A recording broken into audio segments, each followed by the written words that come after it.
100 बहुओं का ससुराल। सुशीला अपने बेटे कुणाल के लिए बहुत ही चुनकर बहू लेकर आती है।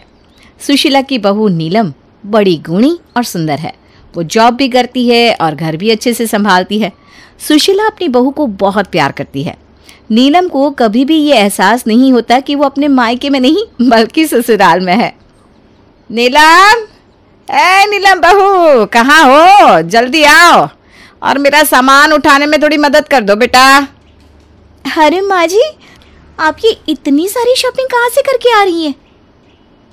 आप तो बस करके 1-2 सामान लेने गई थी ना। अरे गई तो थी, पर वहाँ मुझे एक नई दुकान दिख गई और मैंने सोचा क्यों ना थोड़ी शॉपिंग ही कर लूँ। लाइए, पहले ये सब ठेले आप मुझे दीजिए और आराम से बैठिए। आज तो बहुत थकी मैं, बाहर बहुत ही गर्मी थी। अच्छा माँ जी, दिखाइए तो सही आप क्या लेकर आई हैं। ये देख, ये नीला सूट मैं अपने लिए लाई हूँ और ये गुलाबी तेरे लिए, और ये 2 टी-शर्ट मैं कुणाल के लिए लेकर आई हूँ। वाह माँ जी, ये तो बहुत ही सुंदर है। थैंक यू माँ जी, आप बहुत अच्छी हो। सास और बहू अपने गप्पे मार रहे थे, तभी उनकी काम वाली लक्ष्मी बर्तन धोकर जाने लगती है। जाते जाते वो भी वहाँ खड़े होकर कपड़े देखने लगती है। कपड़े तो सच में बहुत ही सुंदर है मालकिन, आपकी पसंद का ना कोई जवाब नहीं। अरे ऐसा भी कुछ नहीं है। अच्छा तू जरा मुड़कर तो दिखा। क्या हुआ मालकिन? अरे ये देख, तेरा सारा सूट फट रहा है। ऐसे फटे कपड़े पहनकर तू घर घर जाती है, कोई अच्छा लगता है क्या? परसों ही तुझे मैंने तनख्वाह भी दी थी, अपने लिए कपड़े क्यों नहीं लिए? अरे मालकिन, आपको तो पता ही है मेरा आदमी कैसा है, तनख्वाह देखी नहीं कि सब छीन लेता है। एक काम कर, तू ये सूट रख ले और अब दोबारा ये फटा सूट मत पहनना। और हाँ, ये कुछ पैसे, इन पैसों को अपने आदमी से छुपा कर रखियो, ये तेरे काम आएंगे, समझी? अरे नहीं मालकिन, ये इतना महंगा सूट और ये तो आप अपने लिए लाई हो ना, और ये इतने सारे पैसे मैं नहीं ले सकती। हाँ माँ जी, ये तो आप अपने लिए लाई हो ना, और आपने तनख्वाह दे तो दी थी ना। अरे बहू कोई बात नहीं, मैं दूसरा ले आऊँगी। अरे मालकिन, अरे अब बस कर, तू भी तो मेरी बहू जैसी है, मेरी नीलम जैसी। लक्ष्मी पैसे और सूट लेकर चली जाती है। नीलम को ये बात बिल्कुल अच्छी नहीं लगती कि उसकी सास ने इतना महंगा सूट इतने झट से लक्ष्मी को दे दिया, पर वो बिना बोले वहाँ से चली जाती है। अगले दिन कुणाल और पिंकी को ऑफिस के लिए जल्दी निकलना था, इसलिए कुणाल अपनी माँ को पैसों से भरा एक लिफाफा पकड़ाता है और बैंक में जमा करने को कहता है। सुशीला वो लिफाफा बैग में डालकर बैंक के लिए निकल पड़ती है। रास्ते में सुशीला को अपनी पुरानी पड़ोसन की बहू मिल जाती है। अरे पिंकी, तू यहाँ कैसे? माँ जी, बस यहाँ किसी काम से आई थी। अच्छा, आजकल तुम लोग कहाँ रह रहे हो? यहाँ से जब से गए हो तब से आज तक तुम्हारी सास से तो मिलना ही नहीं हुआ। माँ जी, उनका तो अभी 2 महीने पहले ही ऑपरेशन हुआ है। उनकी किडनी में इन्फेक्शन हो गया था, तो डॉक्टर ने बोला कि ट्रांसप्लांट ही करना पड़ेगा। हे भगवान, मुझे तो यकीन नहीं हो रहा। माँ जी, हमारा तो घर भी बिक गया और इन सब भाग दौड़ में मेरी नौकरी भी चली गई। अब तो यहीं पास में एक छोटे से कमरे में किराए पर रहती हूँ। बहुत परेशान हो गई हूँ माँ जी। मम्मा देखो, उस लड़की के पास कितनी अच्छी साइकिल है, मुझे भी ऐसी साइकिल चाहिए मम्मा। नहीं बेटा, वो साइकिल बहुत महंगी है, हम नहीं ले सकते। चलो जाओ, तुम बच्चों के साथ जाकर खेलो बेटा। सुशीला बड़ी भावुक हो जाती है। उस बच्ची को ऐसे एक साइकिल के लिए रोते देख उसे बड़ा दुख होता है। वो जल्दी से अपना पर्स खोलती है और उसमें से सारे पैसे निकालकर पिंकी के हाथ में रख देती है। माँ जी, आप ये क्या कर रही हो? अरे अब कुछ मत बोल, बस चुपचाप ये रख ले और मेरी अपनी बेटी को साइकिल दिला देना, और बाकी पैसे तुम्हारे काम में आएंगे। पर माँ जी, मैं ये कैसे ले सकती हूँ? अरे क्यों नहीं ले सकती? तू मुझे माँ जी बोलती है ना, फिर तू भी तो मेरी बहू जैसी हुई। आप बहुत अच्छी है माँ जी, मेरी सासू माँ आपकी ऐसे ही तारीफ नहीं करती। सुशीला को पिंकी की मदद करके बड़ा अच्छा लगता है। वो खुशी खुशी घर आती है। अरे माँ जी, आपको इतनी देर कैसे होगी? आपने बैंक में पैसे जमा तो करवा दिए ना? पैसे? बहू तुझे पता है, मुझे आज ना मधु की बहू पिंकी मिल गई थी रास्ते में। मुझे तो सुनकर बड़ा ही धक्का लगा। बेचारों का घर भी बिक गया और बेटे की नौकरी भी चली गई, यहीं कहीं किराए पर रह रहे हैं। हे भगवान, ये तो बहुत बुरा हुआ। आपको उनको देखने जाना चाहिए। हाँ, मैं 2-3 दिन में ज़रूर होकर आऊँगी। अच्छा माँ जी, वो बैंक की स्लिप दे दीजिए ना, मैं अलमारी में रख दूँ। मैं बैंक तो जा नहीं पाई बहू। ओह अच्छा, वो पिंकी मिल गई थी इसलिए। कोई बात नहीं, अब कल मैं ही पैसे जमा कराऊंगी। वैसे भी कल मेरी छुट्टी है, पैसे दे दीजिए। अरे बहू, वो ना पिंकी की बेटी एक साइकिल के लिए रो रही थी और पिंकी की हालत भी बड़ी बुरी हो रही थी, तो मुझसे देखा नहीं गया। तो आपने क्या किया माँ जी? मैंने वो सारे पैसे पिंकी को दे दिया। ये सुनकर नीलम वहीं खड़ी हो जाती है। उसे तो एक बार को यकीन ही नहीं होता। उसकी हालत देखने वाली होती है। अरे क्या हुआ बहू, ऐसे चौंक कर क्यों खड़ी हो गई? मैंने उसकी मदद करके एक अच्छा काम ही तो किया है। माँ जी, वो एक बहुत बड़ी रकम थी जो हम अपने नए घर के लिए जमा कर रहे थे। आपने ऐसा क्यों किया माँ जी? मदद के नाम पर आप उसे साइकिल दिला देती, पर इतने सारे पैसे दे दिए। अरे वो भी तो मेरी बहू जैसी है ना। मैं क्या बोलूँ अब ये शाम को आएंगे, पता नहीं क्या कहेंगे। रात को जब कुणाल खाना खाकर सोने की तैयारी में होता है तो नीलम गुस्से में उसके पास जाती है। भूल जाओ कि हम नया बड़ा घर ले पाएंगे कभी भी। अरे ऐसे क्यों बोल रही हो नीलम, हम नया बड़ा घर ज़रूर लेंगे। कैसे लेंगे? फ्री में मिल जाएगा क्या? अरे फ्री में क्यों मिलेगा, हम हर महीने पैसे बचाकर बैंक में जमा तो करवाते हैं, उनसे लेंगे। वो पैसे बैंक तक पहुंचेंगे तब ना। अरे क्या हुआ, तुम ऐसे बात क्यों कर रही हो? अगर तुम्हारी माँ पूरी दुनिया को ऐसे ही पैसे लुटाती रही ना, तो ऐसा ना हो कि हमारा यह छोटा सा घर भी बिक जाए और हम सड़क पर आ जाएं। अब किसको दे दिए पैसे उन्होंने? वो मधु आंटी को, उनके पड़ोस में रहती थी ना, उनकी बहू पिंकी मिली थी, उनको सारे पैसे दिए आई हैं जो तुमने बैंक में जमा करने को दिए थे। हैं? ये क्या बोल रही हो तुम? मेरी भी ऐसी ही हालत हो गई थी जब उन्होंने मुझे बताया था। अरे मदद करना बुरा नहीं है, पर इतनी ऐसे पैसे लुटा लुटा कर हर किसी को बोल देती है, अरे ये तो मेरी बहू जैसी है, ये तो मेरी बहू जैसी है। जाने कितनी बहू बना रखी है तुम्हारी माँ ने। माँ के इस दान पुण्य से मैं भी दुखी हूँ। हम इतने तो अमीर नहीं है, पर माँ समझती क्यों नहीं है?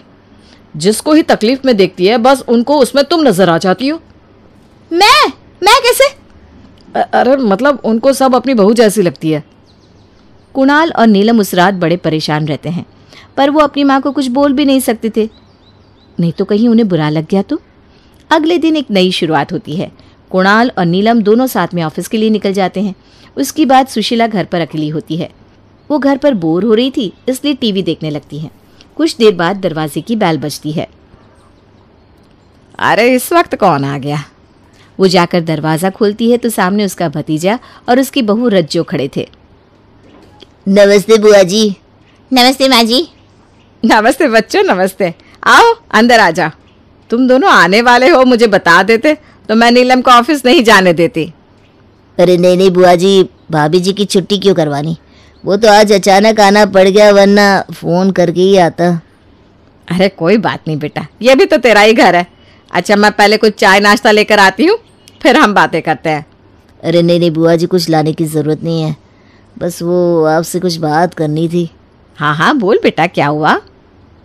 वो बुआ जी समझ नहीं पा रहा हूँ कैसे बोलूँ। अरे जैसे बचपन में बोलता था ना, बिल्कुल वैसे। आज बड़ा हो गया है तो बुआ को नहीं बताएगा क्या? है? चल जल्दी से बता क्या बात है। वो बुआ जी, वो बुआ जी मैं बताती हूँ आपको।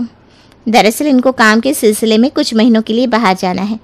अब ये मुझे अकेले छोड़कर जाना नहीं चाहते, इसलिए बस चाहते हैं कि जब तक ये वापस ना आए मैं यहीं रहूँ आपके पास। वो बुआ जी ऐसी हालत में किसी बड़े का होना तो ज़रूरी है ना। कैसी हालत में बेटा, क्या हुआ है? वो रज्जो पेट से है, अभी दूसरा महीना ही लगा है। अरे वाह, ये तो बड़ी खुशी की बात है बेटा, मैं तो बड़ी खुश हूँ। अब मैं जल्दी दादी भी बन जाऊंगी। ये तो तूने बड़ी अच्छी खबर दी है।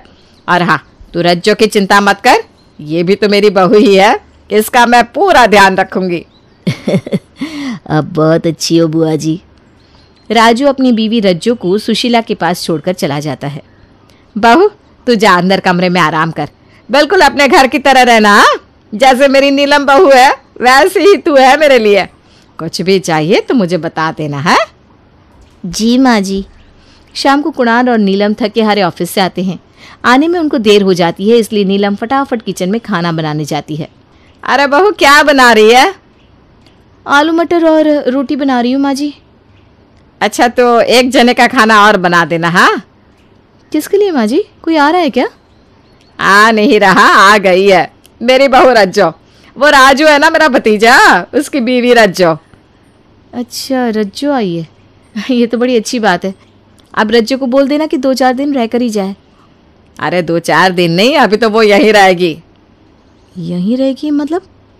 सुशीला फिर नीलम को सारी बात बताती है।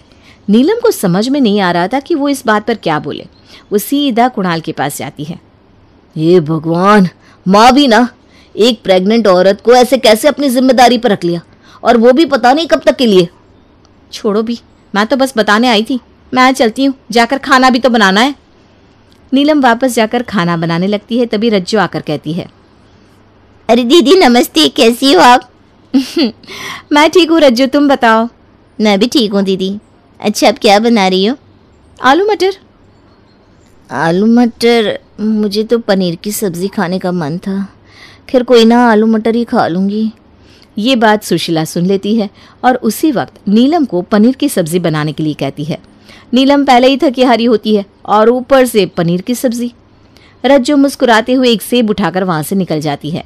नीलम गुस्से में एकदम लाल चुपचाप खड़ी थी। 2-2 सब्जी बनाने में उसे घंटों लग जाते हैं। वो खाना बनाकर डाइनिंग टेबल पर लगाई रही थी कि रज्जो बोल पड़ती है, दीदी मुझे सलाद भी देना। वो डॉक्टर ने बोला है कि जितनी ज़्यादा सलाद और फल खाओगी उतना ही बच्चे के लिए अच्छा है। सलाद? नहीं आप थक गई होगी ना, अब बैठो, मैं ले लेती हूँ सब कुछ। अरे बहू तू आराम से बैठ और खाने का स्वाद ले। जी माँ जी। अरे नीलम तुझे नहीं, मैं रज्जो को बोल रही थी। वो प्रेग्नेंट है ना, तू जा उसके लिए सलाद लेकर आ। जी माँ जी। कुणाल ये सब देख रहा था और उसे बड़ा ही गुस्सा आ रहा था। सब लोग खाना खाने लगते हैं, पर कुणाल और नीलम का खाने में बिल्कुल मन नहीं लग रहा था। उनको रज्जो की हरकतें बिल्कुल सही नहीं लग रही थी। पर सुशीला जी को कुछ दिखे तब ना। वो रज्जो को कोई काम नहीं करने देती और उसके ऊपर ढेरों पैसे उड़ाती रहती। काफ़ी दिन निकल जाते हैं। कुणाल और नीलम अपने सामने सुशीला को पैसे लुटाते चुपचाप देखते रहते हैं। एक दिन कुणाल ठान लेता है कि वो अपनी माँ से इस बारे में बात करेगा, पर वो जैसे ही उनको समझाता है सुशीला जी रोने लगती है। मैं तो बस एक अच्छा काम कर रही थी बेटा, अगर तुझे पसंद नहीं है तो मैं उसे आज ही बोल देती हूँ। माँ ऐसी बात नहीं है, अब समझो ना। वो अब क्यों नहीं देख पा रही हो माँ? आप रहने दो प्लीज़, माँ जी को कुछ मत बोलो। माँ जी कुछ गलत नहीं कर रही है। आप चलो अभी अपने कमरे में चलकर आराम करो। नीलम कुणाल को अपने कमरे में ले जाती है। कुणाल को ये बात समझ में नहीं आती कि नीलम ने माँ जी को समझाने क्यों नहीं दिया। माँ जी को कुछ भी बोलने का कोई फ़ायदा नहीं है। जब तक वो अपनी आंखों से देख नहीं लेगी उनको यकीन नहीं होगा, और ये काम मैं करूँगी। अब बस आप देखते जाओ। अगले ही दिन नीलम की छुट्टी होती है और वो घर पर ही रहकर रज्जो पर नज़र रखती है। नीलम और सुशीला बाहर सोफे पर बैठे थे, तभी वहाँ रज्जो आती है। माँ जी मैं डॉक्टर के पास जा रही थी। मैंने इनको फ़ोन किया था कि पैसे भेज दिए, पर फ़ोन लगा ही नहीं। अरे मैं देती हूँ ना पैसे, बता कितने चाहिए? जी बस 10,000। 10,000? मैं इनसे वापस करवा दूंगी दीदी। अरे नहीं रज्जो, तुम्हें जितने पैसे चाहिए तुम रख सकती हो। रज्जो पैसे लेकर मुस्कुराती हुई वहाँ से डॉक्टर के पास चली जाती है। नीलम अपनी सासू माँ के पास बैठी थोड़ी देर बातें करती है, फिर बातों ही बातों में बोल देती है, बेचारी रज्जो यहाँ कितनी अकेली है ना। देखो ना डॉक्टर के पास भी अकेले जाना पड़ता है। अरे मैं तो उससे कहती हूँ कि मुझे ले जाया कर, पर वो मना कर देती है। क्योंकि वो नहीं चाहती ना कि आप परेशान हो। पर आपको जाना चाहिए माँ जी, इतनी बड़ी जिम्मेदारी ली है आपने, तो ऐसी लापरवाही ठीक नहीं है। क्या पता अंदर अंदर उसे कोई तकलीफ हो। अरे ये तो मैंने सोचा ही नहीं बहू, मैं अब अगली बार से उसके साथ ज़रूर जाऊंगी। अरे माँ जी अगली बार क्यों, अभी चलते हैं ना, मेरी भी छुट्टी है, मैं भी आपके साथ चलती हूँ। वहाँ से हम रज्जू को कुछ अच्छा सा खिलाने ले चलेंगे, और वो हमें वहाँ अचानक ऐसे डॉक्टर के पास देखेगी तो कितनी खुश हो जाएगी ना। हाँ बहू ये तो बहुत अच्छा आइडिया है, चल जल्दी चलते हैं। नीलम और सुशीला रज्जू के पीछे पीछे निकल पड़ते हैं। वो सीधा डॉक्टर के पास जाते हैं, पर वहाँ जाकर उनको एक नई कहानी सुनने मिलती है। रज्जू? कौन रज्जू? मेरे पास कोई रज्जू नाम की प्रेग्नेंट लेडी नहीं आती मैम, आप किसी दूसरे क्लिनिक में आ गई हो। अरे रज्जो तो हमेशा मुझे आपके ही क्लिनिक का नाम बताती है। अरे माँ जी क्या पता हम ही गलत आ गए हो। चलो चलते यहाँ से, मैं आपको ना अभी एक और बढ़िया सी जगह लेकर जाती हूँ। अरे पर रज्जो, अरे जब घर जाओगे तो उससे खुद पूछ लेना, ठीक है ना। नीलम अपनी सास को एक मॉल में लेकर जाती है। वहाँ अपनी सास को सीधा एक रेस्टोरेंट में ले जाती है। ये जगह ठीक है बैठने के लिए माँ जी, बैठी ना, यहाँ का खाना ना बहुत यम्मी है। अरे पर घर पर खाना बना तो है ना बेटा। अरे माँ जी कभी कभी बाहर का खाना भी खा लेना चाहिए। नीलम खाना ऑर्डर करती है और दोनों सास बहू खाना खाने लगती है। खाना खाते खाते सुशीला जी एकदम रुक जाती हैं। उनके चेहरे का तो रंग ही उड़ जाता है। क्या हुआ माँ जी, रुक क्यों गई? खाओ ना खाना। नीलम बहू जरा वो देखना, उधर वो रज्जो और राजू ही है ना, या मेरी आंखें धोखा खा रही है? अरे हाँ, ये तो राजू और रज्जू ही है। ये यहाँ क्या कर रही है? और ये राजू तो बाहर गया था। चलिए माँ जी अभी चलकर पूछ लेते हैं। नीलम और सुशीला उन दोनों के पास जाते हैं। राजू और रज्जू की तो सुशीला और नीलम को देखकर ही हालत खराब हो जाती है। यह सब क्या है रज्जो? तू तो डॉक्टर के पास गई थी ना, और तू तो बाहर गया हुआ था। और ये तेरा पेट, तू प्रेग्नेंट थी तो ये पेट अचानक से गायब कैसे हो गया रज्जो? वो माँ जी मैं डॉक्टर के पास ही गई थी, पर वो मैं तो आज ही आया हूँ बुआ। सर आपका बिल। और हाँ, आप पिछले हफ्ते अपना ये बॉक्स यहीं भूल गए थे। पिछले हफ्ते? पर ये तो 2 महीने से बाहर था, बॉक्स किसी और का होगा। नहीं मैम, ये तो हर हफ्ते लंच करने यहीं आता है, ये बॉक्स इनका ही है। चलो माँ घर चलते हैं, अब कुछ पूछने की ज़रूरत नहीं है। कुणाल और नीलम उसी वक्त सुशीला को घर ले आते हैं। पिछले हफ्ते उसी रेस्टोरेंट में मेरी मीटिंग थी और तभी मुझे ये सब पता चला। तो मुझे क्यों नहीं बताया? क्योंकि आप यकीन नहीं करती ना, इसलिए ये सब आपके सामने लाना ज़रूरी था। रज्जू और राजू ने आपको पागल बनाया। ना तो वो प्रेग्नेंट थी और ना ही राजू बाहर गया हुआ था। वो बस आपको लूट रहे थे माँ जी। पता नहीं है आपको किसी भी बेचारी लड़की को देखकर क्या हो जाता है, सबको अपनी बहू समझ बैठती हो और सब लुटाने तैयार हो जाती हो।